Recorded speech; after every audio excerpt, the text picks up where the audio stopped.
प्यारे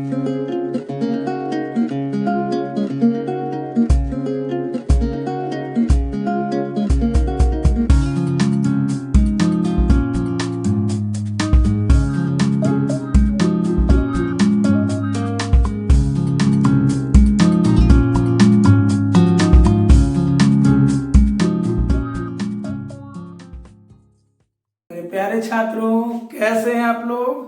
तो आज हम लोग वर्क पावर एनर्जी का लेक्चर नंबर 5 करेंगे और शायद ये अंतिम होगा। क्लियर, सब चीज तो हम लोग ले ही लिए हैं। अगर कुछ बचा होगा तो आप लोग कमेंट कर दीजिएगा, हम एक और लेक्चर बना देंगे। ऐसे जरूरत नहीं है, क्योंकि हम लोग क्रैश कोर्स कर रहे हैं ना, बूस्टर कोर्स, कम समय में ज्यादा पढ़ाई। ऐसे तो चीजें समुंदर है, लेकिन इतना जान लेना है कि हमारा चैप्टर बेहतर हो जाए। तो आज हम लोग पढ़ेंगे पावर के बारे में। एवरेज पावर को कैसे कैलकुलेट करेंगे, इंस्टेंटेनियस पावर को कैसे कैलकुलेट करेंगे, और फिर पोटेंशियल एनर्जी के बारे में जानेंगे कि उसका फोर्स के साथ क्या रिलेशन है, स्टेबल, अनस्टेबल, न्यूट्रल, इक्विलिब्रियम कब होता है, क्या कंडीशन है। क्लियर। तो अच्छे से लेक्चर कंप्लीट कीजिए।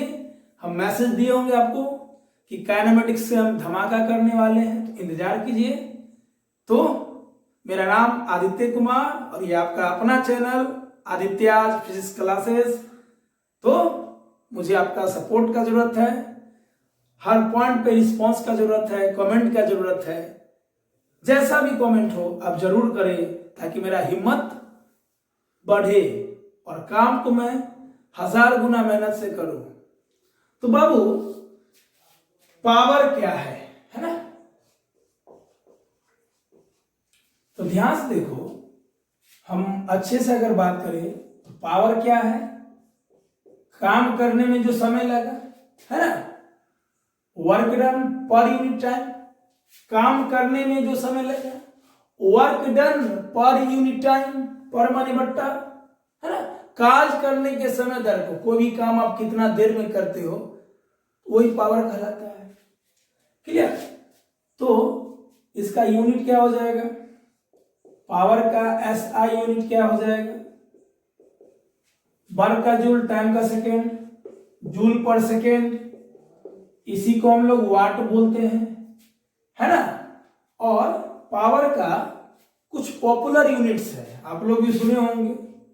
1 किलोवाट, 1 किलोवाट मतलब 10⁻³ वाट, है ना। 1 हॉर्स पावर 746 वाट, वाट्स भी कर सकते हो। ये सब इसका पॉपुलर यूनिट्स है। क्लियर। डायमेंशनल फॉर्मूला का हम बात करें, डायमेंशनल फॉर्मूला। क्लियर। अगर किसी का डायमेंशन कमजोर है तो चाहिए यूट्यूब चैनल पे लिखिए units and measurement Aditya physics classes, डाला हुआ है। Dimensional formula, work by time formula है ना। तो वर्क का क्या होता है डायमेंशन, वर्क का डायमेंशन ml² t-2 और टाइम का t क्या हो जाएगा सॉल्व होके ml² t-3।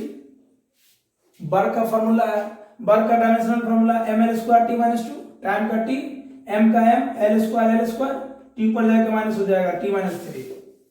ये हो जाएगा पावर का डायमेंशनल फॉर्मूला। क्लियर। अब कुछ है ना यूनिट है जिसको आप लोग ये बोल सकते हो, जैसे मान लो ये किलोवाट और HP है। ये ऑटोमोबाइल के आउटपुट में काम आता है। ऑटोमोबाइल, इंजन, मोटर बाइक के आउटपुट में ये काम होता है ना, कि कितना किलोवाट है इसके इंजन का, कितना किलोवाट का पावर है ना। तो एक काम और यहाँ पे यूज होता है ये क्वेश्चन बनाने में, नोट में, कि relation between kWh and joule. Kilowatt hour और जूल में क्या रिलेशन है, ध्यान से देखो। 1 किलोवाट आवर को लिख सकते हैं 1 10⁻³ वाट, है ना। 1 किलोवाट, 1 किलोवाट मतलब 10⁻³ वाट। वाट का मतलब क्या होता है, जूल पर सेकेंड। वाट का मतलब जूल पर सेकेंड इनटू आवर। एक आवर में कितना सेकेंड, 3600 सेकेंड, सेकेंड से सेकेंड कट गया, कितना बचा 36, 3 2 5 0 है ना, 36 ना है, ये 6 है बाबू, तो ये 2 0 3 0 5 0, 1 किलोवाट आवर में हो जाएगा 36 इंटू 10⁵ जूल, या इसी को आप लोग स्टैंडर्ड फॉर्म में लिख सकते हैं 3.6 इंटू 10⁶ जूल। क्लियर, ये नॉर्मल है, क्वेश्चन में यूज होगा, पहले से भी आप जानते होंगे। चलो कुछ और बात जानते हैं फिर क्वेश्चन पे आते हैं। क्लियर,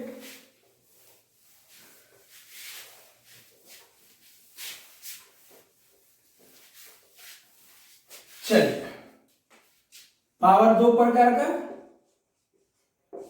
एक एवरेज पावर और दूसरा इंस्टेंटेनियस पावर। इंस्टेंटेनियस पावर है ना, एवरेज पावर और इंस्टेंटेनियस पावर, ठीक है। एवरेज पावर क्या हो जाएगा, change in work done by change in time, work में चेंज बाय वर्क में टाइम का जो रेशियो होगा उसको एवरेज पावर बोलेंगे। और इंस्टेंटेनियस पावर क्या हो जाएगा, small change in work done by small change in time. Clear, इसको हम और कैसे लिख सकते हैं, इंस्टेंटेनियस पावर, वर्क डन क्या होता है, फोर्स और डिस्प्लेसमेंट का डॉट प्रोडक्ट, वर्क डन क्या होता है, फोर्स और डिस्प्लेसमेंट का डॉट प्रोडक्ट। चलो वेक्टर फॉर्म में लिख देते हैं, by dt, displacement by time क्या हो जाता है, वेलोसिटी। इसको हम लोग और कैसे लिख सकते हैं, instantaneous power force dot dx by dt हो जाएगा velocity, f dot v dot माने cos थीटा। तो इंस्टेंटेनियस पावर का एक और फॉर्मूला हो जाएगा f v cos थीटा, जहां थीटा फोर्स और वेलोसिटी के बीच का एंगल है। अगर फोर्स और वेलोसिटी सेम डायरेक्शन में होगा तो पावर पॉजिटिव होगा, फोर्स और वेलोसिटी अपोजिट डायरेक्शन में होगा तो पावर नेगेटिव होगा। अब फोर्स और वेलोसिटी 90 डिग्री पे होगा, जैसे सर्कुलर पाथ में सेंट्रीपिटल फोर्स अंदर की ओर और वेलोसिटी उसके 90 डिग्री पे, यहाँ पे पावर 0 हो जाएगा क्योंकि थीटा 90 हो जाएगा। सेंट्रीपिटल फोर्स x के लॉन्ग और वेलोसिटी y के लॉन्ग, या ऐसे देख लो, यहाँ पे ये वेलोसिटी का लाइन, ये सेंट्रीपिटल फोर्स का लाइन, तो सेंट्रीपिटल फोर्स के रिस्पेक्ट में पावर क्या हो जाएगा 0, क्योंकि cos 90 हो जाएगा 0 हो जाएगा। क्लियर, तो ये सब जरूरी जानकारी है, चलो इसको भी नोट करो जल्दी से। आज का लेक्चर बहुत ही हल्का है, कोई बहुत बड़ी बात नहीं है। चलो नेक्स्ट,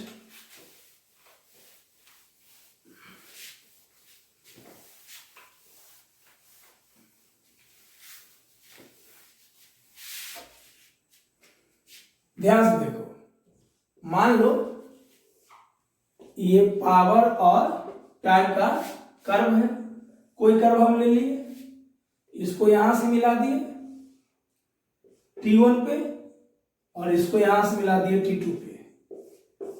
ये जो कर्व होगा, इस कर्व का जो एरिया होगा ये वर्क डन देगा। क्या देगा, ये वर्क डन देगा। मतलब वर्क डन क्या हो जाएगा, एरिया अंडर पीटी कर्व या पीटी ग्राफ, है ना। कहीं भी पावर और टाइम का ग्राफ दिया हुआ है, ये तो इमेजिनरी है, इसके जगह आप लोग को क्या दे देगा, ट्रायंगल देगा, स्क्वायर दे देगा, रेक्टेंगल दे देगा, ट्रेपेजियम दे देगा, कोई भी एरिया दे देगा। तो उस एरिया का क्षेत्र, मतलब कोई भी कर्व दे देगा, कोई भी सर्कल टाइप का बॉडी दे देगा, कुछ भी दे देगा, तो उसका एरिया निकाल लीजिएगा। ट्रायंगल देगा तो ट्रायंगल का एरिया, स्क्वायर दे देगा तो स्क्वायर का एरिया, जैसा बॉडी देगा वैसा एरिया निकाल लीजिए, वही एरिया किसके बराबर होगा, वर्क डन के बराबर होगा। ऐसे भी देख लीजिए ध्यान से, पावर क्या है, वर्क डन बाय टाइम, तो वर्क डन क्या हो जाएगा, पावर इनटू टाइम। बहुत जरूरी का बात बता रहे हैं, ध्यान रखना। अगर कोई भी फॉर्मूला बट्टे में है, किसी भी फिजिकल क्वांटिटी का फॉर्मूला बट्टे में है, तो ध्यान रखना उसका ग्राफ हमेशा स्लोप के रूप में निकलेगा। जैसे मान लो वर्क टाइम का ग्राफ देगा पावर, तो वर्क टाइम का जो स्लोप होगा ना वो पावर देगा। लेकिन वर्क का फॉर्मूला पावर इनटू टाइम, तो पावर और टाइम का जो ग्राफ का एरिया होगा ना वो वर्क देगा। मतलब अगर फार्मूला बट्टे में हो, तो समझ लेना कि ग्राफ का हमेशा स्लोप निकलेगा। ग्राफ का क्या निकलेगा? स्लोप। और फार्मूला मल्टीप्लाई में हो तो ग्राफ का हमेशा एरिया निकलेगा।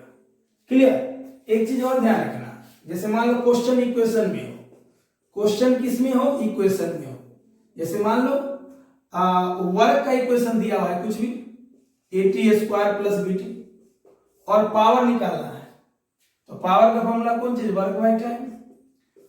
मान लो कोई भी चीज इक्वेशन में दिया हुआ है, दुनिया के कोई भी बुक में, कोई भी चैप्टर में, किसी भी क्वेश्चन में, अगर क्वेश्चन इक्वेशन में हो तो जो निकालना है, समझ लेना, जो निकालना अगर उसका फॉर्मूला बट्टे में आता तो सोच लेना डिफरेंशिएशन होगा। वर्क का डिफरेंशिएशन करेंगे, टाइम में पावर मिलेगा। अब मान लो ये पावर दिया हुआ है, अब वर्क निकालना है, तो वर्क क्या हो जाएगा? Power into time.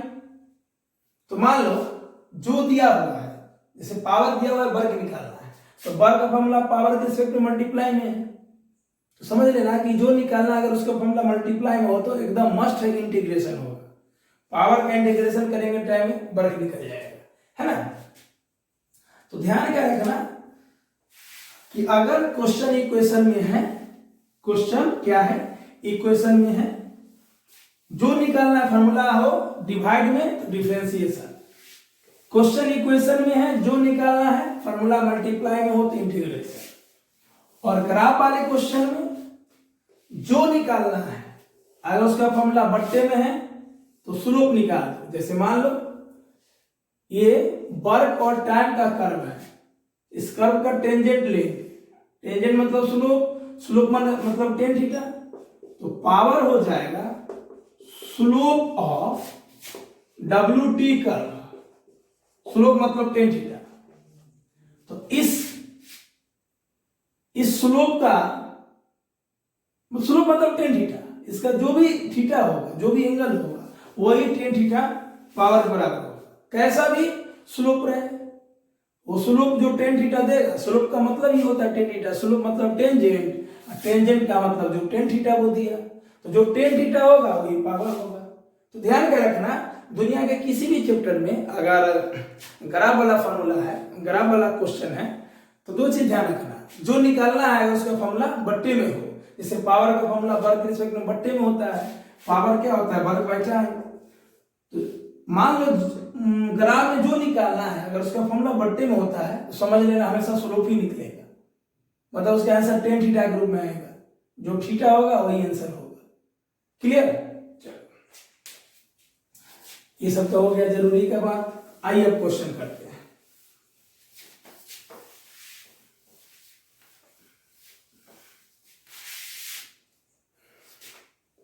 लिखिए question, a particle of mass m moves along a circular path, in such a way that कोई भी पार्टिकल जिसका मास m है वो इस प्रकार मूव कर रहा है कि उसका centripetal acceleration, it's centripetal acceleration है ना, AC बराबर K² RT² दिया हुआ है, जहां K is constant, R is the radius of circle,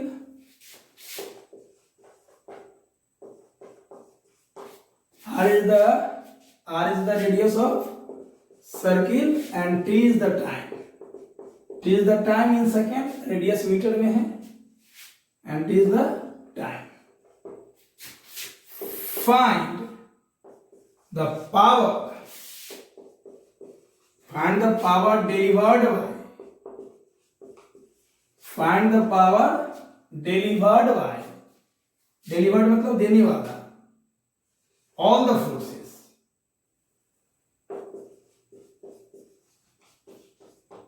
Find the power delivered by all the forces. Clear? जल्दी से क्वेश्चन लिखो। चले आगे, चलो लिख लिए क्वेश्चन। अब देखिए इसका सॉल्यूशन क्या है।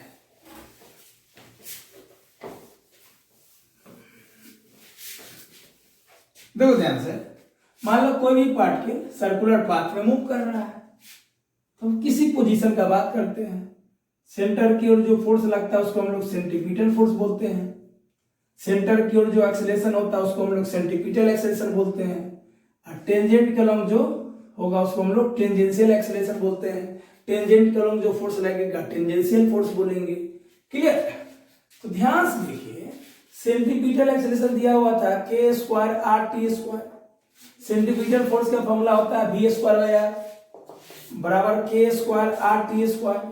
यहां से वेलोसिटी निकाल लेते हैं, तो k square r square t square होगा, स्क्वायर से स्क्वायर मर गया, तो v बराबर k r t।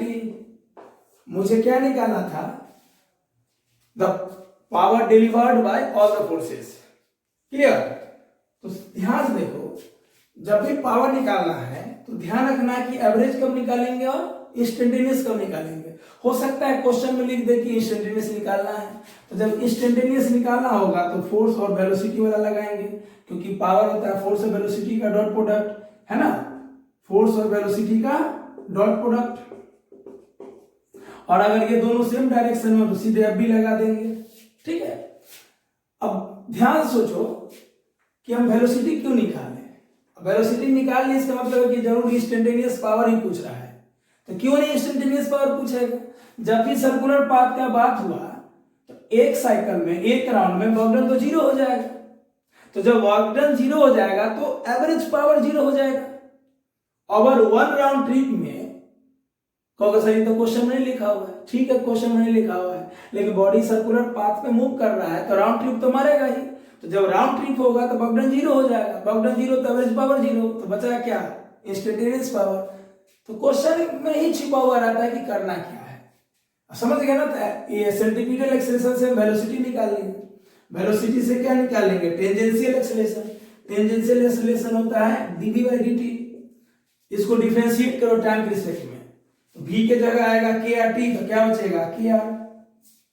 अब टेंजेंशियल एक्सेलरेशन आ गया, तो टेंजेंशियल फोर्स क्या होता है? फोर्स होता है मास इनटू एक्सेलरेशन, मास m, एक्सेलरेशन हो गया kr। अब फोर्स क्यों निकालें? फोर्स क्यों निकालें? क्योंकि इंस्टेंटेनियस पावर क्या होता है? फोर्स और वेलोसिटी का डॉट प्रोडक्ट। तो अगर ये दोनों सेम डायरेक्शन में होता है भी, 90 डिग्री पे हो तो 0। अब देखो, ये टेंजेंशियल फोर्स है, ये वेलोसिटी का लाइन है, ये सेंट्रीपिटल फोर्स का है। तो सेंट्रीपिटल फोर्स के रिस्पेक्ट में तो इंस्टेंटेनियस पावर भी 0 हो जाएगा। इसका मतलब समझ में आया कि हम वेलोसिटी के बाद टेंजेंशियल एक्सेलरेशन क्यों निकालें? टेंजेंशियल एक्सेलरेशन के बाद हम टेंजेंशियल फोर्स क्यों निकालें? क्योंकि टेंजेंशियल फोर्स और वेलोसिटी सेम डायरेक्शन में होगा। और जब तक कि फोर्स और वेलोसिटी सेम डायरेक्शन में नहीं होगा हम कोई भी पावर नहीं निकाल सकते। यानी इंस्टेंटेनियस पावर तभी निकलेगा जब फोर्स और वेलोसिटी सेम डायरेक्शन में होगा, क्योंकि ये वेलोसिटी और सेंट्रीपिटल फोर्स तो 90 डिग्री पे है, इंस्टेंटेनियस पावर 0 हो जाएगा। लेकिन वेलोसिटी और टेंजेंशियल फोर्स सेम डायरेक्शन में है, तो हमारा काम बन जाएगा, है ना? इसलिए हम लोग वेलोसिटी निकाले, सेंट्रीपिटल एक्सेलरेशन से वेलोसिटी निकाले, वेलोसिटी से टेंजेंशियल एक्सेलरेशन निकाले, टेंजेंशियल एक्सेलरेशन से टेंजेंशियल फोर्स। अब हमारा काम बन जाएगा। और यहीं पे कोई बेवकूफी वाला काम करता और ऑप्शन में रहता 0, बोलता अरे यार सेंट्रीपिटल फोर्स के रिस्पेक्ट में तो यहाँ पावर इंस्टेंटेनियस 0 हो जाएगा, तो कहाँ चल जाएगा? तेल बेचने। कहाँ चल जाएगा? तेल बेचने। इसलिए पावर हो जाएगा, ये दोनों सेम डायरेक्शन में है, तो एफ बी, फोर्स का वैल्यू है एम के आर और वेलोसिटी का वैल्यू है के आर टी। क्लियर? तो हो जाएगा एम के स्क्वायर आर स्क्वायर टी, यही हमारा इंस्टेंटेनियस पावर हो जाएगा। चलिए जल्दी से लिखिए। क्लियर? चलो, समझ में आया अच्छे से? चलो अगला क्वेश्चन।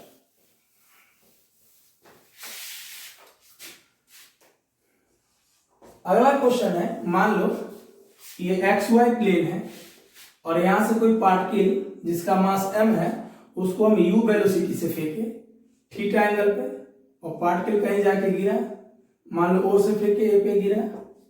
क्वेश्चन है फाइंड। क्लियर? पहला है average power developed by force of gravity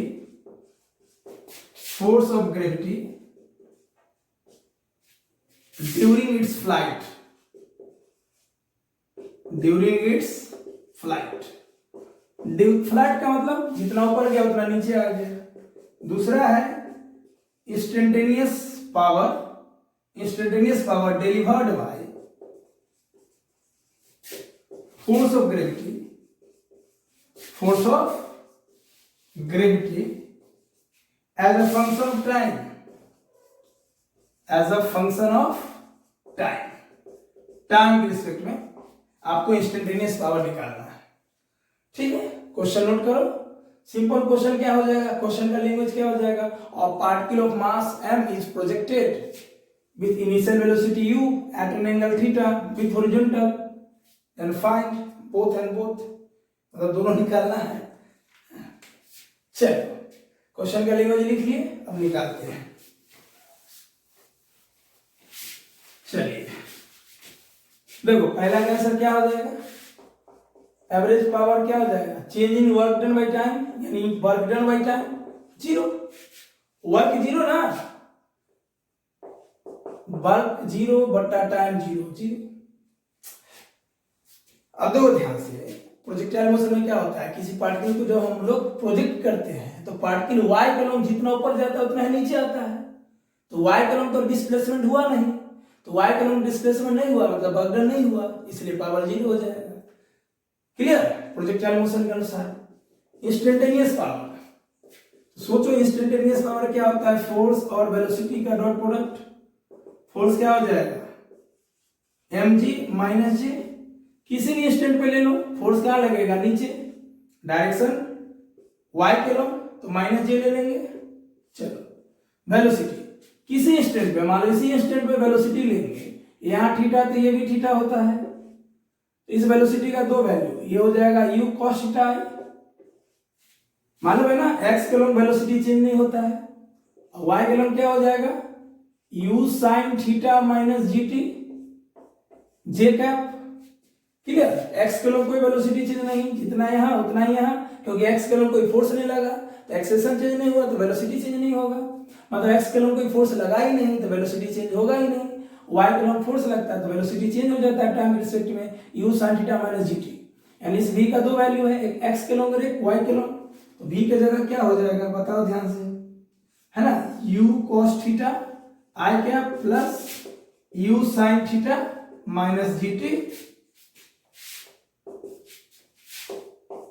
j cap. अब दोनों का डॉट निकाल दो, तो जब डॉट में j और j वाला टर्म एक साथ है, ये चला गया तेरे में, इसका कोई काम नहीं है, क्योंकि ये j वाला है, ये j वाला है, तो j के साथ ही निकलेगा डॉट प्रोडक्ट, तो j डॉट j 1 हो जाएगा, ये बच जाएगा माइनस mg, अब ब्रैकेट में क्या बचेगा, u sin theta minus gt, अब माइनस को अंदर ले जाओ तो हमारा आंसर क्या हो जाएगा, mg, ये माइनस और ये प्लस, तो gt minus u sin theta, यही आंसर हो जाएगा। क्लियर, समझ गए। चलिए अगला क्वेश्चन जल्दी से लिखो।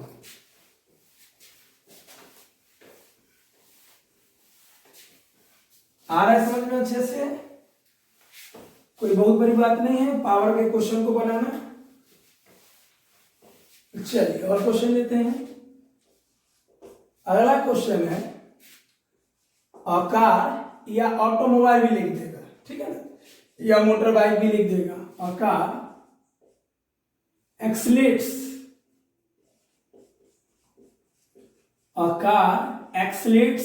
फ्रॉम रेस्ट, एक कार है जो रेस्ट से एक्सलेट हुआ, मतलब उसका वेलोसिटी चेंज हुआ, which engine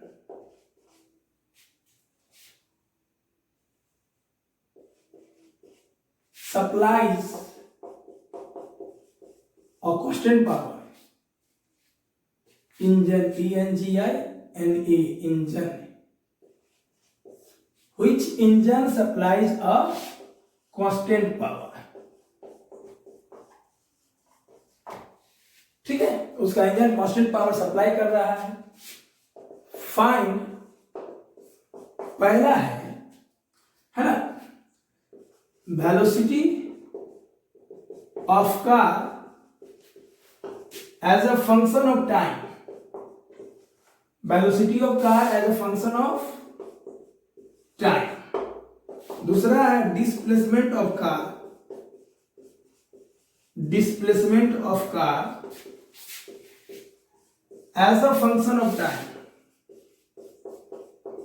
as a function of time. ये दोनों क्वेश्चन निकालना है, ठीक है, जल्दी से लिखिए। चलिए लिख लिए।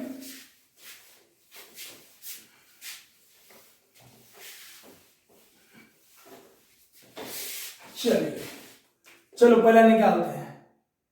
पावर क्या होता है? फोर्स और वेलोसिटी का डॉट प्रोडक्ट। अब क्वेश्चन में तो दिया हुआ नहीं था कि कार किधर जा रहा है, तो जब तक क्वेश्चन में ना दिया हुआ हो, है ना, अनलेस स्टेटेड अदरवाइज, ये मान लेना कि जिधर फोर्स लग रहा है वेलोसिटी उधर ही है।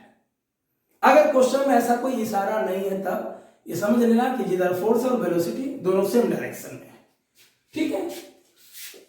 तो फोर्स को लिख सकते हैं मास इंटू एक्सीलरेशन। क्या था क्वेश्चन? अकार स्टार्ट्स, अकार एक्सीलरेट्स फ्रॉम रेस्ट। एक्सीलरेट मतलब वेलोसिटी चेंज होना, तो वेलोसिटी चेंज होता है टाइम के रिस्पेक्ट में, डीवी बाई डी टी। कहोगे sir acceleration velocity by time होता है, डीवी बाई डी टी क्यों लिखे? तो बाबू मालूम ना है कि कार कितना दूरी गया, उसको कितना पावर मिला, कितना से एक्सीलरेट हुआ। इनफाइनाइट पॉइंट हो सकते हैं ना, मान लो कार यहां गया, तो यहां से यहां इनफाइनाइट पॉइंट है, यानी इनफाइनाइटेसिमल पॉइंट्स हो सकते हैं।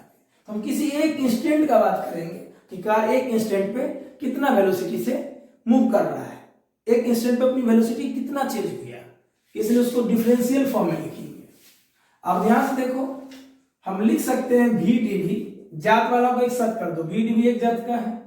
अब पी एम डी टी को इधर ले आओ तो हो जाएगा P Y M D T, M बट्टे में डी टी मल्टीप्लाई, दोनों तरफ इंटीग्रेशन कर दो, ठीक है ना। वेलोसिटी 0 से v मान लो, ओके, चेंज किया, टाइम ले लो 0 से t, वी डी वी का integration v square by 2, power और मास तो कांस्टेंट होगा कार का, टी टी का इंटीग्रेशन t, यहां से v क्या हो जाएगा जल्दी बोलो, root under 2 P T by M, यानी कार का वेलोसिटी हो जाएगा as a function of time. As a function of time का मतलब वेलोसिटी का जो भी आंसर होगा, जो भी फॉर्मूला आएगा, जो भी इक्वेशन आएगा, उसमें टी रहना चाहिए।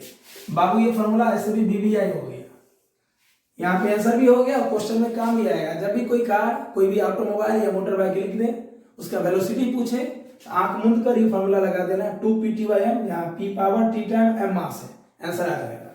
चलो वेलोसिटी आ गया, अब इससे डिस्प्लेसमेंट निकालेंगे। क्या निकालेंगे? डिस्प्लेसमेंट। चलो समझ में आ रहा है अच्छे से?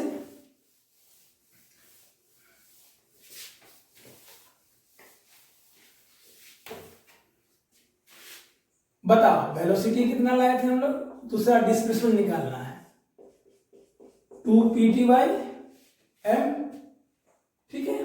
चलो वेलोसिटी को लिख सकते हैं displacement by time, root under 2 P T by M. अब ध्यान से देखो, इसको हम लोग ऐसा भी तो लिख सकते हैं, root under 2 P by M तो कांस्टेंट है, और रूट टी को बाहर ले लो, ठीक है ना। तो ds निकालना है, तो root under 2 P by M root T D T. जब d वाला टर्म मल्टीप्लाई में रहे तो दोनों तरफ इंटीग्रेशन कर दो, ठीक है। ds का इंटीग्रेशन है, कांस्टेंट बाहर, root under 2 P by M constant है, t root under T D T का, रूट अंडर टी मतलब t के पावर 1/2, इसका इंटीग्रेशन करोगे तो आएगा 2/3 t के पावर 3/2। इंटीग्रेशन करने के बाद इतना आएगा, आता है इंटीग्रेशन। तो बताओ डिस्प्लेसमेंट क्या हो जाएगा? आंसर यहां भी छोड़ सकते हैं, या 2/3 को अंदर ले आओ, तो जब 2/3 अंदर आएगा तो बोलो क्या हो जाएगा, 8p/9n होगा, t के पावर 3/2। अरे 2/3 अंदर आया, ऐसे भी देखो 2 रूट 2, तो 2 रूट 2 के बदले 8 और 3 अंदर आ गया, तो अंदर हम 9 लिखे तो 9 बाहर आके 3 ही हो जाएगा। चलो ये आंसर हो जाएगा डिस्प्लेसमेंट का। आंसर यहां भी छोड़ सकते हैं, यहां भी छोड़ सकते हैं, ओके। इसके बदले ये लिख सकते हैं। चलो आगे बढ़े, अगला क्वेश्चन देखिए क्या है। कोई भी क्वेश्चन बनना चाहिए। इससे पहले हम लोग कंजर्वेशन ऑफ एनर्जी पे काम किए थे, जनरल प्रॉब्लम पे काम किए थे, आज पावर पे काम कर रहे हैं। ठीक है, क्वेश्चन मान लो ये इंक्लाइंड प्लेन है जिसका इंक्लाइनेशन 30 डिग्री है, एक ब्लॉक है जिसका मास है 4 kg, इसको कोई पुल किया है ना। तो क्वेश्चन का लैंग्वेज है अ बॉडी या block of mass 4 kg is pulled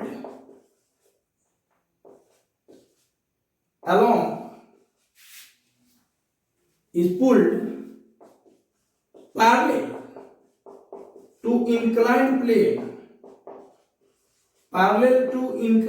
plane है ना, of inclination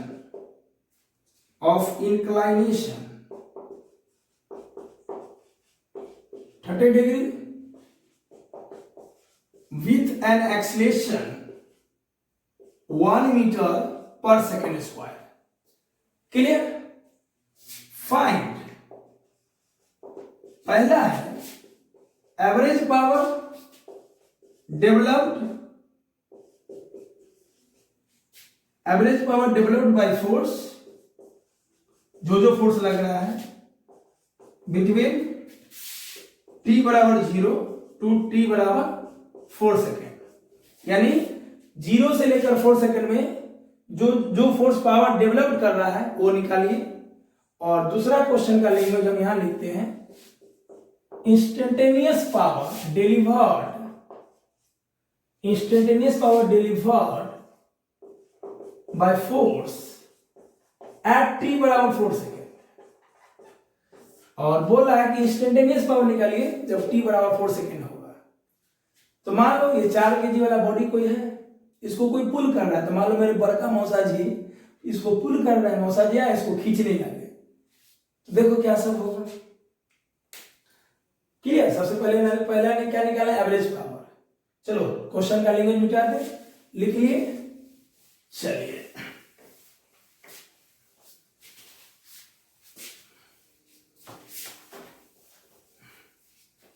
चलो जी, अब मान लो कोई आदमी पुल किया, मान लो मेरे मौसा जी F फोर्स लगाए, तो ऊपर F फोर्स एक्सटर्नल, नीचे कौन लगेगा, इंक्लाइंड वाला फोर्स।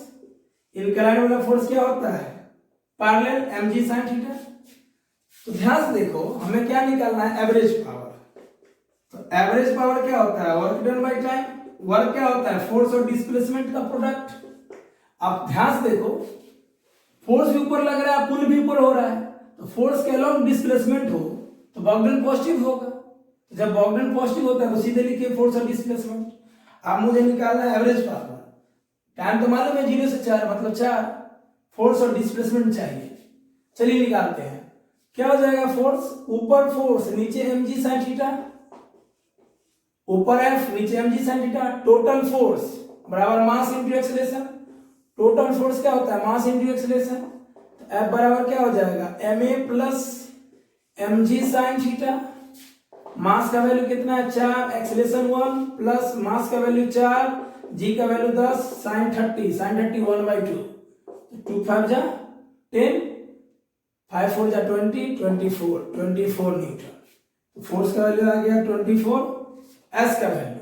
और ये आदमी जो कि मेरे मौसा जी हैं, जितना भी खींचे टोटल खींचे, तो टोटल में क्या लगाते हैं, ut plus half it square. अगर कोई बॉडी एक्सेलरेटेड हो और वो टोटल डिस्टेंस मूव करे बिना रुके, यानी रुकने का कोई चांस ना हो, रुकने का कोई जिक्र ना हो क्वेश्चन में, तो जब रुकने का जिक्र ना हो, बॉडी ना रुक रहा है, सिर्फ लग रहा है कि मूव हो रहा है, तो जब भी डिस्प्लेसमेंट या डिस्टेंस निकालना हो मूविंग के केस में आप s बराबर ut plus half at square लगाइए। क्लियर? ये मेरे स्टाइल में। ऐसे तो एक्सेलरेशन जब कांस्टेंट होता है तो ये फॉर्मूला हम लोग लगाते हैं।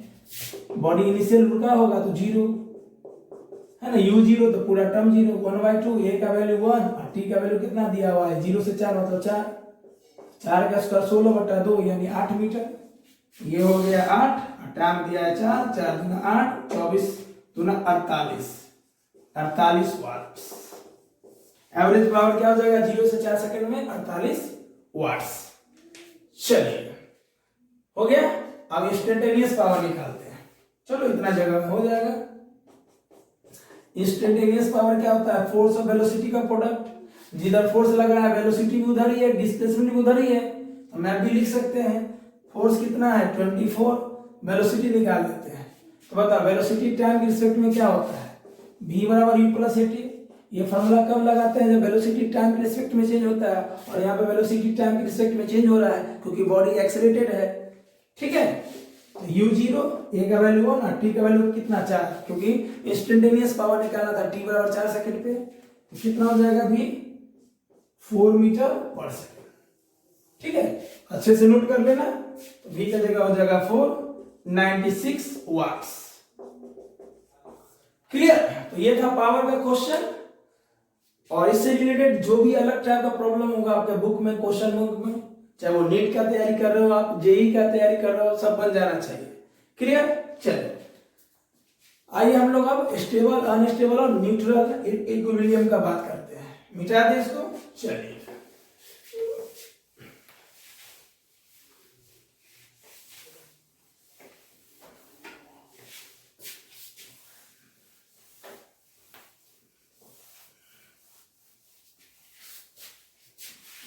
ध्यान से देखो, इस चीज को समझने के लिए, इक्विलिब्रियम को समझने के लिए थोड़ा सा पोटेंशियल एनर्जी का हेल्प मुझे चाहिए। ठीक है ना? तो ध्यान से देखो, एक नोट लेते हैं। पोटेंशियल एनर्जी कहीं डिफाइन नहीं होता है, change in potential energy define होता है। तो कहीं भी change in potential energy, that means final minus initial क्या होता है? Negative of work done by conservative force. Potential energy कहीं भी डिफाइन होता है चेंज ग्रुप में। तो चेंज इन पोटेंशियल एनर्जी मतलब फाइनल माइनस इनिशियल बराबर negative work done by conservative force. ये बता चुके हैं बहुत बार। अब small change in potential energy क्या हो जाएगा? du बराबर minus small change in potential energy, किसी इंस्टेंट की बात कर रहे हैं, ओवरऑल बात कर रहे थे किसी इंस्टेंट का। तो ये स्मॉल तो ये भी स्मॉल, या इसी को हम लोग लिख सकते हैं माइनस एफ डी एक्स। और फोर्स कैसा होगा? कंजर्वेटिव। फोर्स कैसा होगा? कंजर्वेटिव। अब अगर सर डॉट नहीं लगाए वर्क के रूप में, तो हम ये मान लिए कि फोर्स और डिस्प्लेसमेंट दोनों सेम डायरेक्शन में है। ठीक है, ऐसे डॉट भी लगा सकते हैं। फोर्स और डिस्प्लेसमेंट सेम डायरेक्शन में है तो डॉट का कोई जरूरत नहीं, क्योंकि डॉट का मतलब कॉस थीटा, सेम डायरेक्शन होगा तो कॉस जीरो हो जाएगा। चलो अब ध्यान से देखो, फोर्स हो सकता है एक्स के लॉन्ग लगे, हो सकता है वाई के लॉन्ग लगे, हो सकता है जेड के लॉन्ग लगे। ठीक है, तो जैसा रिक्वायरमेंट होगा वहां पे बदल देंगे। एक्स होगा तो एक्स के लॉन्ग, वाई होगा तो वाई के लॉन्ग। अगर फोर्स एक्स के लॉन्ग तो डिस्प्लेसमेंट एक्स के लॉन्ग लेंगे, फोर्स वाई के लॉन्ग तो डिस्प्लेसमेंट वाई के लॉन्ग, फोर्स जेड के लॉन्ग तो डिस्प्लेसमेंट जेड के लॉन्ग। तो बताओ यहां से क्या हो जाएगा? फोर्स एफ एक्स क्या हो जाएगा? अच्छा, जो भी फोर्स होगा ये पोटेंशियल एनर्जी है। Potential energy is only defined for conservative force, not defined for non conservative. Potential energy non conservative force के लिए डिफाइन नहीं होता है। क्लियर? मतलब फ्रिक्शन के लिए डिफाइन नहीं होता है। ये क्या हो जाएगा? Minus D you by D x. ठीक है, अब बताओ D you by D x क्या होता है? जब भी ये फॉर्म होता है तो इस फॉर्म को हम लोग क्या बोलते हैं? स्लोप। स्लोप, स्लोप का मतलब टेंजेंट, टेंजेंट का मतलब टेन थीटा। ठीक है, slope of u versus x।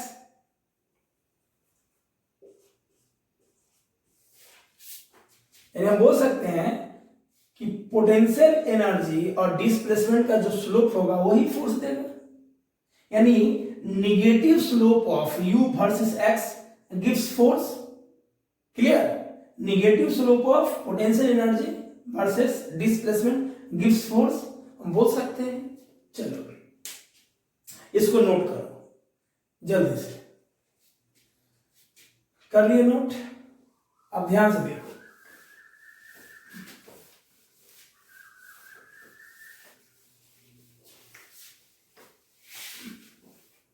अब देखो इक्विलिब्रियम इक्विलिब्रियम क्या होता है।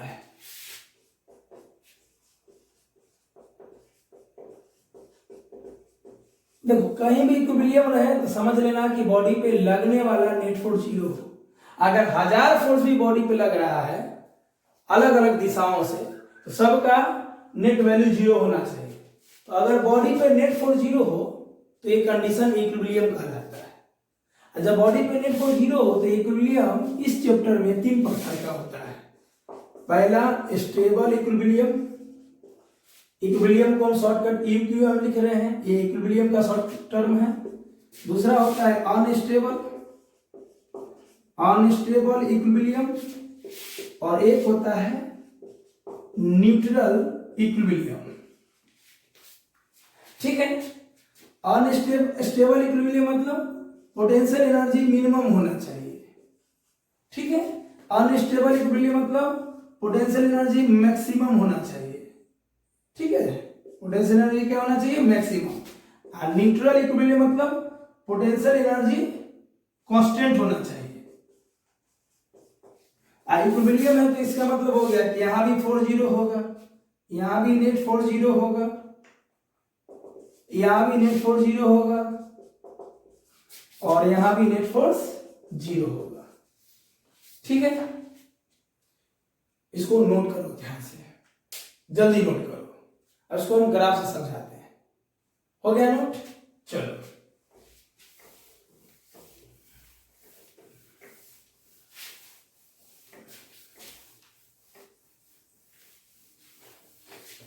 है ना, ये सब हलवा चीज है, जल्दी जल्दी समझ लो। मान लो ये u वर्सेस x का कर्व है, ठीक है, और ऐसा कुछ दिया हुआ है।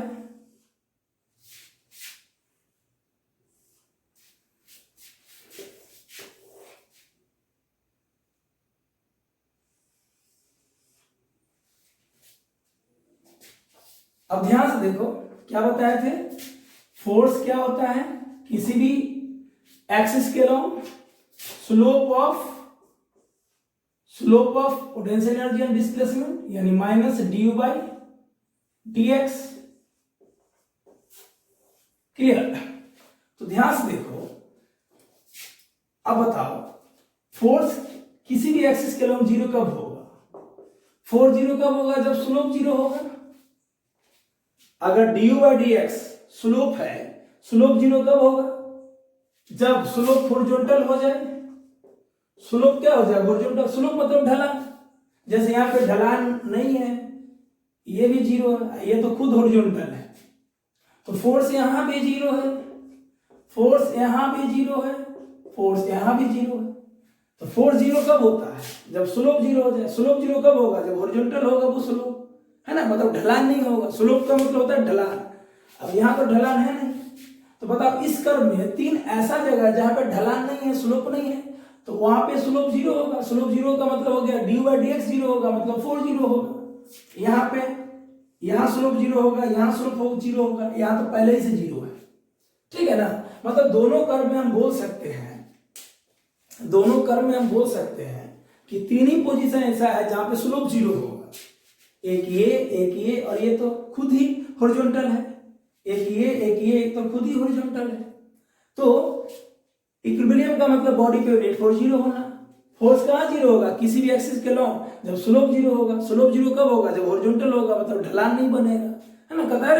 कहते ना रास्ता ढलुआ है ना, कहते ना पुल वाला रास्ता ढलुआ है, तो स्लोप बन गया। कोई रास्ता सीधा है तो कोई स्लोप नहीं है। ठीक है, अब ध्यान से देखो, तीनों पॉइंट पर नेट फोर्स 0 है, तो इक्विलिब्रियम अलग अलग होगा। पोटेंशियल एनर्जी मिनिमम क्या होगा, मतलब इस पॉइंट पे पोटेंशियल एनर्जी मिनिमम होगा, तो जहां पोटेंशियल एनर्जी मिनिमम होगा उसको हम लोग बोलेंगे स्टेबल इक्विलिब्रियम। क्या बोलेंगे, स्टेबल इक्विलिब्रियम। अरे इस एक्सिस से देखो, एक्स से देखो, इसका हाइट कम है, इसका हाइट ज्यादा है, तो इस एक्सिस से हाइट कम होगा तो पोटेंशियल एनर्जी मिनिमम होगा, पोटेंशियल एनर्जी मिनिमम होगा तो स्टेबल इक्विलिब्रियम होगा। इस एक्सिस से यहाँ का हाइट ज्यादा है तो पोटेंशियल एनर्जी मैक्सिमम होगा, तो ये अनस्टेबल इक्विलिब्रियम को शो करेगा। किसको शो करेगा, अनस्टेबल इक्विलिब्रियम को शो करेगा। और ये वाला जो है ये कांस्टेंट है ना, इसका पोटेंशियल एनर्जी बढ़ेगा ना घटेगा, ये हो जाएगा न्यूट्रल इक्विलिब्रियम। क्या हो जाएगा ये? न्यूट्रल इक्विलिब्रियम हो जाएगा। ठीक है, चलो यहां बताओ, खुद पकड़ लोगे ना, यहां से देख लो, ये x और ये पोटेंशियल एनर्जी है, तो यहां से इसका हाइट कम है, ये क्या हो जाएगा? स्टेबल इक्विलिब्रियम हो जाएगा, ये अनस्टेबल इक्विलिब्रियम हो जाएगा, है ना। यहाँ पोटेंशियल एनर्जी मिनिमम, तो ये पोटेंशियल एनर्जी मिनिमम तो क्या हो जाएगा? Stable equilibrium. Potential energy maximum तो अनस्टेबल। आई लाइन ही हॉरिजॉन्टल है, ये हो जाएगा न्यूट्रल इक्विलिब्रियम। क्लियर? सिंपल समझ लेना कि जहां जहां स्लोप जीरो होगा वो इक्विलिब्रियम पोजीशन होगा। इक्विलिब्रियम पोजीशन को पकड़ना है स्टेबल, अनस्टेबल, न्यूट्रल में, तो potential energy minimum stable, potential energy maximum तो अनस्टेबल, और कांस्टेंट होगा तो न्यूट्रल। कैसे पकड़ो मैक्सिमम मिनिमम? यहां से हाइट से पकड़ लेना। ठीक है, चलो और करते हैं इस पे क्वेश्चन, जल्दी से लिखो। चले, चलो कोई बहुत बड़ी बात नहीं है पकड़ना, फिर हम आईटी का भी क्वेश्चन लेंगे इस पे। नीट वाले कहोगे सर मेरा क्वेश्चन, अरे कुछ नहीं है आपके सिलेबस में क्वेश्चन, बस मेरा लेक्चर देखो सब क्वेश्चन बन जाएगा। आपको जेईई मेन का क्वेश्चन बनाना है, हम क्लास में बोलते थे नीट वाले जेईई मेन का क्वेश्चन बनाइए, है ना। मान लो पकड़ना है,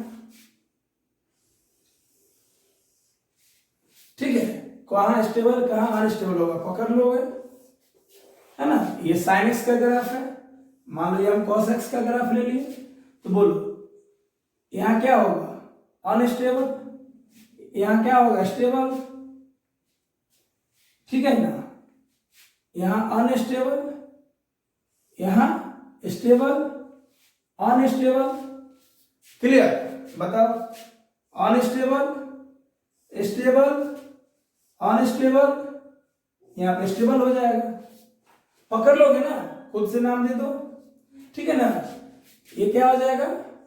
unstable equilibrium, stable equilibrium, unstable equilibrium, unstable equilibrium, stable equilibrium, unstable equilibrium, stable equilibrium. पकड़ लोगे?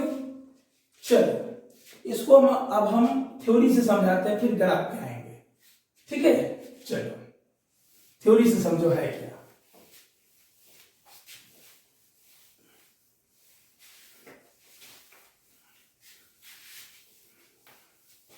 थ्योरी से समझो, ठीक है। ये ले लेते हैं स्टेबल इक्विलिब्रियम, ये ले लेते हैं अनस्टेबल इक्विलिब्रियम, और सबसे अंत में ले लेते हैं न्यूट्रल इक्विलिब्रियम। ठीक है, चलो यहां भी 4 0, यहां भी 4 0, यहां भी 4 0। ओके, यहां भी स्लोप ऑफ ux कर्व 0, यहां भी 0, यहां भी 0, इसमें स्लोप 0 तो यहां भी 0, यहां भी 0, सब सेम रहेगा। चलो यहां पे पोटेंशियल एनर्जी मिनिमम, यहां पे पोटेंशियल एनर्जी मैक्सिमम, और यहां पे पोटेंशियल एनर्जी कांस्टेंट होगा। ठीक है, चलो मान लो ये रिंग है, बांधते ना रिंग हाथ में, और यहां पे हम कोई बॉल रखे हैं, कोई भी बॉल प्लास्टिक का, ठीक है, और रिंग को हम हॉरिजॉन्टल सरफेस पे रखे हैं। फ्रिक्शन का नामो निशान नहीं है, है ना, क्योंकि potential energy only valid for conservative force. ठीक है,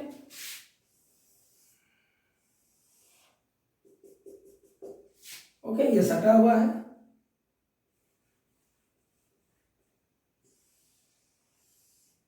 बॉल को यहां रख दिए, एक कंडीशन बॉल को यहां रखे, एक कंडीशन बॉल को यहां रखे हैं, और एक में बॉल को हम जमीन पे ही रखे हैं। मतलब तीनों कंडीशन में बॉडी रेस्ट में है, तो अभी तो नेट फोर्स 0 है, ऊपर नॉर्मल नीचे mg, अभी नेट फोर्स 0 है, बॉडी को हम कोई डिस्टर्ब नहीं कर रहे हैं। यहाँ भी नेट फोर्स 0 है, ऊपर नॉर्मल नीचे mg, मास के कारण mg या सरफेस के कांटेक्ट के द्वारा normal, mg normal, mg normal, तीनों कंडीशन में बॉडी इक्विलिब्रियम में है।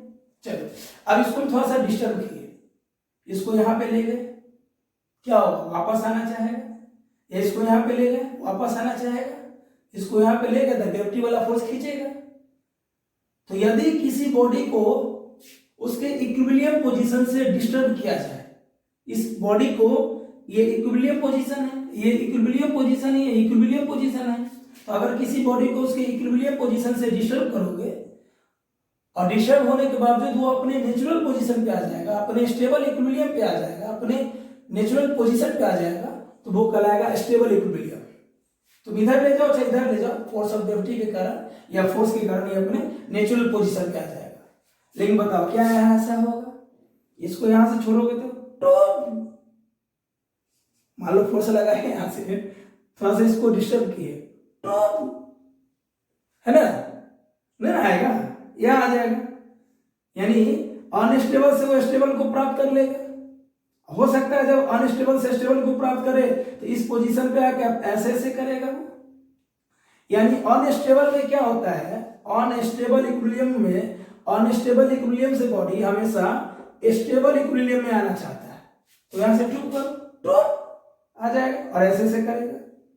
तो अनस्टेबल में क्या होता है, बॉडी को उसके पोजीशन से यानी इक्विलिब्रियम पोजीशन से डिस्टर्ब करोगे तो वापस वो अपने पोजीशन पे नहीं आएगा। मतलब अनस्टेबल इक्विलिब्रियम से वो स्टेबल इक्विलिब्रियम में पहुंच जाता है। इक्विलिब्रियम को इक्विलिब्रियम से लिखो या ई से भी लिख सकते हो, ठीक है ना। चलो ध्यान से अब यहां देखो, मान लो इसको आप डिस्प्लेस किए तो अभी भी तो नॉर्मल mg0 है, बॉडी यहां पहुंचा तो अभी भी नॉर्मल mg0 है। बॉडी मान लो हम यहां से फोर्स दिए या यहां से डिस्टर्ब किए, तो जिस पोजीशन पे पहले था वो अभी वो इक्विलिब्रियम में था, अभी भी इक्विलिब्रियम में है, अभी भी इक्विलिब्रियम में है।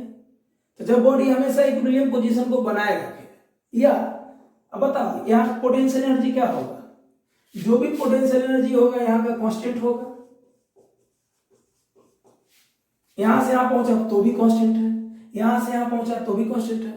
तो अगर पोटेंशियल एनर्जी किसी बॉडी का हमेशा कांस्टेंट रहे न्यू पोजीशन पे जाने के बाद भी, यहां भी पोटेंशियल एनर्जी कांस्टेंट है, जो भी होगा कांस्टेंट है। अब डिस्टर्ब होने के बाद यहां पहुंचा, यहां भी कांस्टेंट है, फिर यहां पहुंचा, यहां भी कांस्टेंट है। तो बॉडी डिस्टर्ब होने के बाद भी पोटेंशियल एनर्जी को कांस्टेंट रखता है, तब ये कहलाएगा न्यूट्रल इक्विलिब्रियम। क्या कहलाएगा ये, न्यूट्रल इक्विलिब्रियम। किसमें कहलाएगा ये, न्यूट्रल इक्विलिब्रियम में, ठीक है। चलो बताओ यहाँ पोटेंशियल एनर्जी बताओ, एकदम जमीन से पास में है तो पोटेंशियल एनर्जी यहाँ पे क्या हो जाएगा, मिनिमम। यहाँ जमीन से ऊंचाई पे है, यहाँ पे पोटेंशियल एनर्जी क्या हो जाएगा, मैक्सिमम हो जाएगा, ठीक है। ओके, नोट कर लो इसको। इसका एक तरीका और है पकड़ने का, दिखाते हैं। आप लोग डिफरेंशिएशन में पढ़े होंगे, जल्दी से नोट करो। हो गया, चलो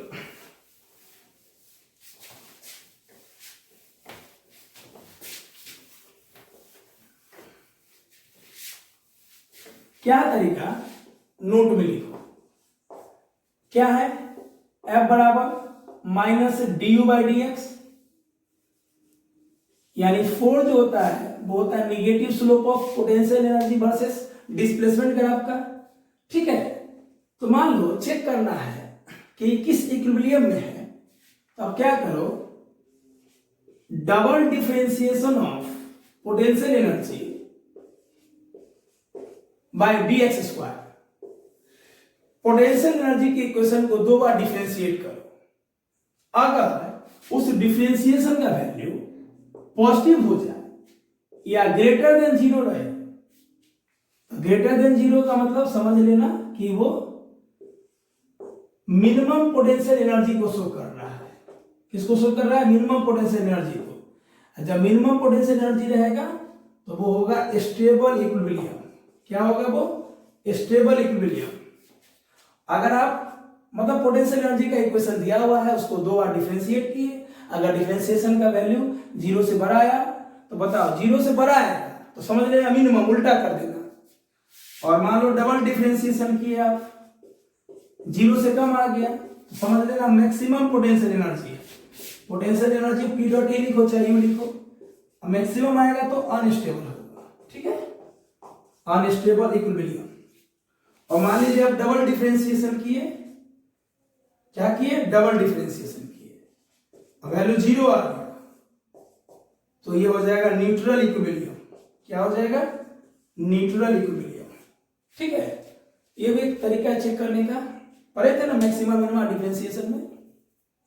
ठीक है, तो अगर ग्रेटर डबल डिफरेंशिएशन का वैल्यू 0 से बड़ा होता है तो मिनिमम, 0 से छोटा होता है तो मैक्सिमम, और 0 के बराबर होता है तो न्यूट्रल होता है, जिसको हम लोग डिफरेंशिएशन में कांस्टेंट बोलते हैं। ठीक है, अब इसको क्वेश्चन से समझते हैं। चलो नोट कर लो इसको। चलो आ रहा है समझ में?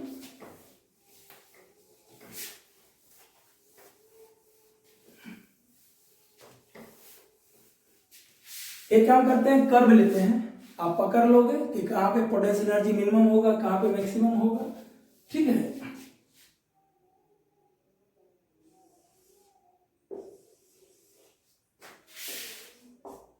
पॉइंट हम दे देते हैं। ठीक है, यहां बी, यहां सी, डी, ई, एफ, जी, एच, है ना, आई, जे। ये क्वेश्चन है, किस पॉइंट पे स्टेबल होगा, किस पॉइंट पे अनस्टेबल होगा, कहां पे न्यूट्रल होगा इक्विलिब्रियम, अच्छे से बना लेना। ठीक है, चलो कहां स्टेबल होगा, जैसे ए पे बताओ क्या होगा, मतलब यहाँ पे कोई बॉल को रखेंगे तो जाएगा आएगा, यहाँ स्टेबल हो जाएगा, यहाँ रखोगे तो वापस नहीं आएगा, यहाँ अनस्टेबल हो जाएगा। ऐसे ही पकड़ लेना, कहाँ स्टेबल होगा, कहाँ अनस्टेबल होगा। ठीक है, चलो बना लेना ये। नेक्स्ट मान लो पोटेंशियल एनर्जी दे दिया x² - 4x, बताना है किस पॉइंट पे इक्विलिब्रियम होगा और इक्विलिब्रियम का नेचर क्या होगा। कुछ नहीं करो, F बराबर क्या होता है, -du/dx, डिफरेंशिएट करो, क्या हो जाएगा, -x² का 2x और 4x का 4। ठीक है, इक्विलिब्रियम के लिए क्या करो, इस वैल्यू को 0 के बराबर कर दो, तो 0 के बराबर करोगे तो माइनस इधर आके खत्म हो गया, 2x बराबर 4, x बराबर क्या हो गया 2। यानी इक्विलिब्रियम कहां पे प्राप्त होगा, 2 पे होगा। इक्विलिब्रियम का नेचर प्राप्त करना है तो क्या करो, डबल डिफरेंशिएशन करो। डबल डिफरेंशिएशन क्या हो जाएगा, इसका डबल डिफरेंशिएशन क्या हो जाएगा, है ना, एक बार हो गया 2x - 4, डबल करेंगे तो 4 का 0, 2x का 2। ठीक है, तो डबल डिफरेंशिएशन क्या हो जाएगा, 2। ओके, तो 2 का मतलब क्या हो गया, 0 से बड़ा हो गया ये, है ना।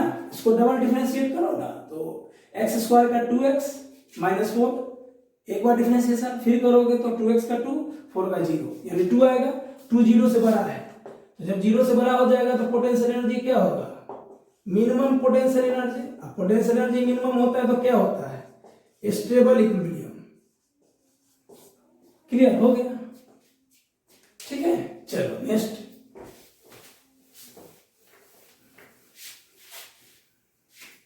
मान लो क्वेश्चन हम लोग ले लिए, पोटेंशियल एनर्जी दे दिया x3 - 12x, किस पॉइंट पे पोटेंशियल एनर्जी, मतलब किस पॉइंट पे इक्विलिब्रियम होगा और नेचर बताना है।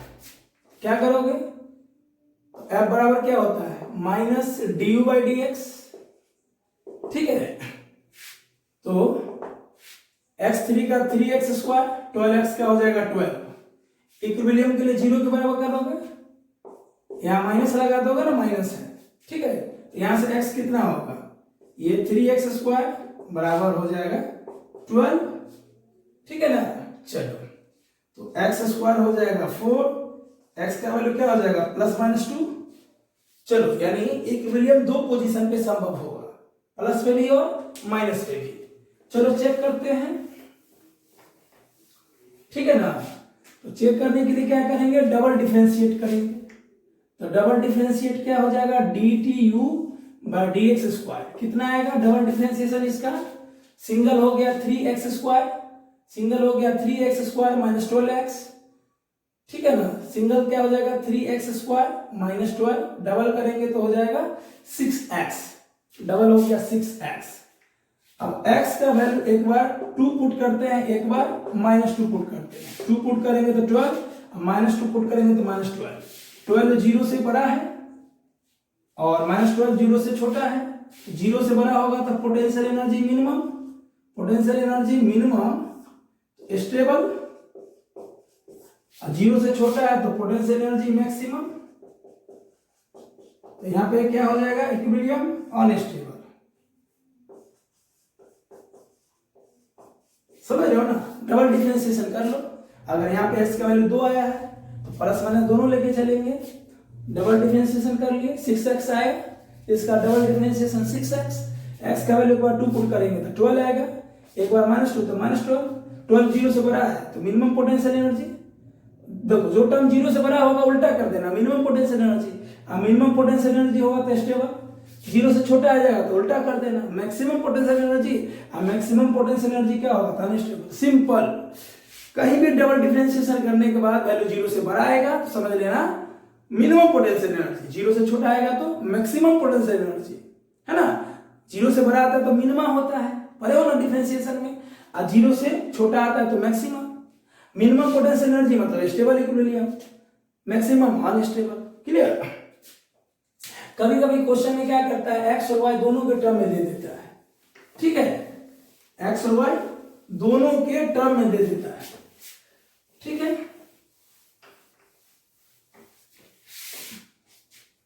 तो मान लो क्वेश्चन दे दिया, हम नोट में दे देते हैं, ठीक है ना, क्वेश्चन क्यों लिखे। तो मान लो टू चेक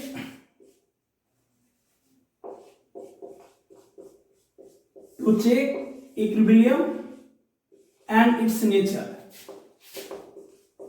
इक्विलिब्रियम चेक करना है और उसका नेचर क्या है, स्टेबल अनस्टेबल न्यूट्रल, ठीक है ना। तो ध्यान से देखो इस नोट में, पहला नोट, पहले क्या करना, अगर इक्विलिब्रियम का पोजीशन पता करना है, कहीं भी इक्विलिब्रियम का पोजीशन पता करना है, F बराबर -du/dx, डिफ्रेंशिएट करें और 0 के बराबर करें।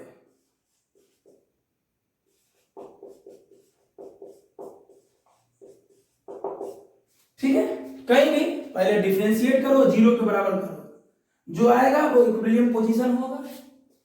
और नेचर पता करने के लिए, नेचर के लिए डबल डिफरेंशिएशन करें,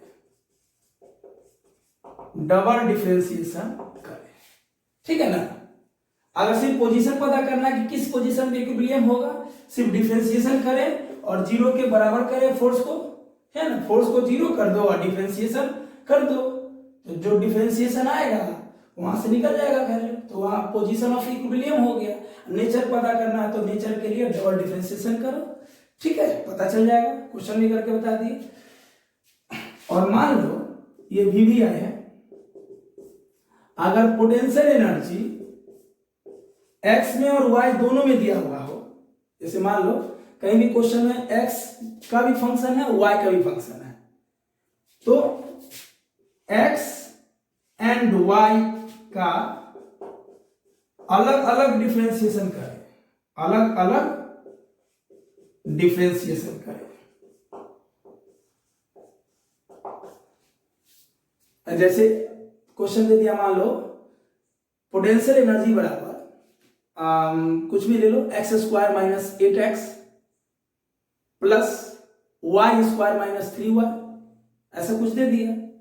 तो फोर्स x के लोग निकालोगे, पोटेंशियल एनर्जी x में भी दिया हुआ है, y में भी दिया हुआ है, तो फोर्स x में भी निकालोगे, y में भी निकालोगे, पता चल जाएगा इक्विलिब्रियम पोजीशन। तो उस कंडीशन में दो इक्विलिब्रियम पोजीशन होगा, एक x के लिए एक y के लिए। तो आपको यह भी देखने को मिलेगा कि अगर x का इक्विलिब्रियम पोजीशन कुछ आया, y का कुछ आया, तो दोनों का नेचर अलग अलग होगा।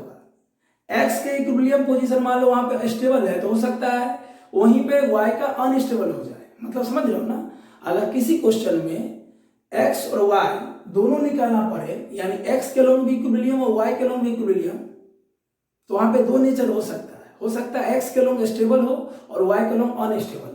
मतलब समझा है ना, जो पोटेंशियल एनर्जी का इक्वेशन दिया रहेगा उसको क्या करना है, x के लोग अलग कर लेना डिफरेंशिएशन, y के लोग अलग। तो x का पोजीशन मान लो 2 आया, y का मान लो 1 आया, तो x के लोग 2 पे इक्विलिब्रियम होगा, y के लोग 1 पे इक्विलिब्रियम होगा। अब दोनों का नेचर अलग अलग होगा, नेचर पता करने के लिए डबल डिफरेंशिएशन कर लो।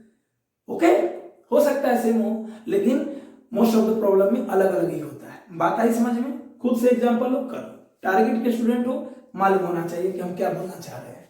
हो गया? चलो, बन जाएगा। अब एक क्वेश्चन लेते हैं, ठीक है, आईआईटी का 2002 में पूछा है।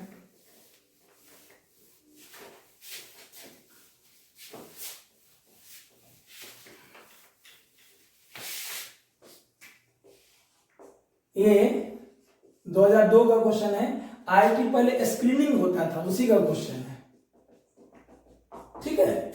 बोल रहा है a particle या और body constraints to move along x axis, मतलब एक बॉडी जो है बेबस है x को मूव करने के लिए।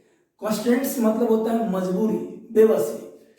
और उस फोर्स का वैल्यू दिया हुआ है ना, -kx plus ax3, -kx plus ax3, जहां k क्वेश्चन में लिखा हुआ है here k and a are positive constant. k और a क्या है? पॉजिटिव कांस्टेंट है। क्वेश्चन है फॉर x ग्रेटर देन और इक्वल टू 0, है ना, the functional form of potential energy. 4 graph दिया हुआ है, ठीक है। पहला है ऐसा, ये पोटेंशियल एनर्जी और ये x। दूसरा है ऐसे, तीसरा हम यहां पे बना देते हैं, और चौथा है ये थोड़ा नीचे जा रहा है। सब पोटेंशियल एनर्जी और x का कर्व है, पोटेंशियल एनर्जी और x का कर्व है, पोटेंशियल एनर्जी और x का कर्व है, ठीक है। तो ध्यान से देखो, हमको functional form of potential energy निकालना है। तो ध्यान से देखो, फोर्स दिया हुआ है, अब पोटेंशियल एनर्जी निकालना होगा।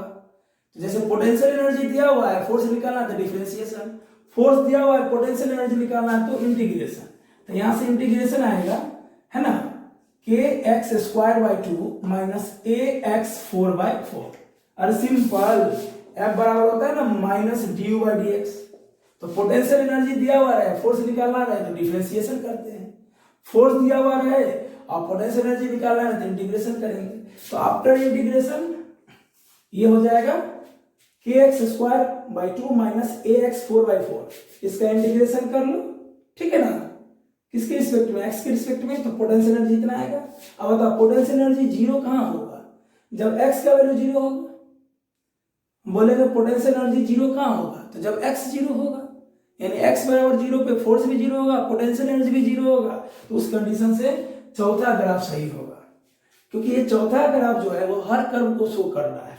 तीसरा का कोई जन्म में नहीं होगा, दूसरा नहीं होगा, पहला नहीं होगा, यानी चौथा जो कर्व है ये हर वैल्यू के लिए अलग अलग फंक्शनल शो कर रहा है पोटेंशियल एनर्जी के लिए। सिंपल सोचो ना, x बराबर 0 पे फोर्स भी 0 होगा, पोटेंशियल एनर्जी भी 0 होगा, है ना। फिर ऊपर गया कर्व, नीचे आया, तो सबसे यूनिक है ये। यानी x के हर पोजीशन के लिए फोर्स और पोटेंशियल एनर्जी का वैल्यू यहाँ पे मान्य होगा। हर x के लिए फोर्स और पोटेंशियल एनर्जी यहाँ बदलेगा, और सब में कहीं पे वैल्यू सही होगा, कहीं पे गलत होगा। अब आईआईटी एडवांस और जेईई में निकालना, देखना तो बुद्धि लगाना पड़ेगा। चट क्वेश्चन पोटेंशियल ग्राफ यहाँ नीचे जा रहा है, तो इस ग्राफ में हर तरीके से चीजें वैलिड है। x के हर वैल्यू के लिए पोटेंशियल एनर्जी और फोर्स अपना सही चीज दिखाएगा, ठीक है। तो चौथा ग्राफ सही होगा। ओके, तो हम लोग यहाँ पे आप ऐसा करना कि यहाँ पे अपने मन से बता देना कि कोई भी ग्राफ में स्टेबल और अनस्टेबल क्या होगा। ऐसे पूछा तो नहीं गया है, हम अपने तरफ से दे रहे हैं कि बताओ इसमें स्टेबल कहाँ है, अनस्टेबल कहाँ है, न्यूट्रल कहाँ है, ठीक है। फिर से एक बार समझा देते हैं कि चौथा क्यों हुआ। u कब 0 होगा? जब x 0 होगा। यानी x बराबर 0 पे u 0 है, मतलब फोर्स 0 है। आगे बढ़ो, यहां तक पहुंचो, x के अलग अलग वैल्यू के लिए u और फोर्स बदलेगा। तो यही वो ग्राफ है जो हर तरीके के कंडीशन शो कर रहा है, बाकी इसमें से कोई शो नहीं कर रहा है ना, हर वैल्यू शो नहीं करेगा, इसलिए तीनों नहीं होगा, चौथा होगा। तो हम लोग मिलते हैं अगले लेक्चर में, ओके। उससे पहले हम एक मैसेज तैयार करेंगे, है ना, क्योंकि हम वेक्टर का रिवीजन करवाएंगे, एक लेक्चर में पूरा रिवीजन करवाएंगे। उसके बाद हम लोग धमाका स्टार्ट करेंगे काइनेमेटिक्स का, जिससे जो हम आपसे प्रॉमिस किए हैं, ठीक है। अब वर्क पावर एनर्जी में कहीं भी प्रॉब्लम हुआ होगा तो कमेंट लिखिएगा, एक लेक्चर होगा तो हम बना देंगे, नहीं जरूरत है तो हम लोग नए चैप्टर पे मूव ऑन होंगे। तो मिलते हैं नए एनर्जी और नए उत्साह से। धन्यवाद।